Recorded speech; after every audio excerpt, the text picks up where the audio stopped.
Sveda by Kohler. Wish everything cared for your skin.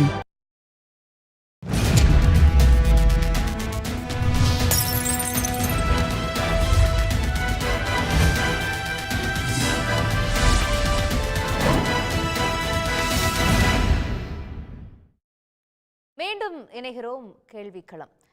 திரு அக்னீஸ்வரன், உட்கட்சியில பூசல் இருக்கு, வெளியில போனவங்களையெல்லாம் உள்ள சேர்த்திக்கணும்னு ஒரு அழுத்தம் இருக்கு. இதெல்லாம் வெளியில வந்ததுக்கு அப்புறம் தான் அதை திசை திருப்புறதுக்காகத்தான் இந்த பக்கம் கூட்டணியில சலசலப்பு இருக்கு, திமுக கூட்டணியில அங்கிருந்து இங்க வந்துருவாங்க. இது போன்ற விஷயங்களை முன்னெடுத்து எடப்பாடி பழனிசாமி அவர்கள் பேசுறாரு, போய் உதயநிதி ஸ்டாலின் அவர்களை சீன்றாரு, இப்படியான விஷயங்கள்லாம் இருக்கு. அதாவது நீங்கள் நாகப்பட்டினம் சட்டமன்ற உறுப்பினர் சொல்கிறது பார்த்தீங்கன்னா கிட்டத்தட்ட நான் ஒரு மணி நேரம் பதில் கொடுத்தா தான் அவருக்கு பதில் கொடுக்க முடியும் போல். அவ்வளவு கேள்விகளை அடுக்கி வச்சிருக்கிறார். அவர் பேசியதில் பார்த்துட்ருக்கிற மக்களுக்கு எது உண்மை எது பொய் அப்படின்னு சொல்லி அன்னப்பறவை மாதிரி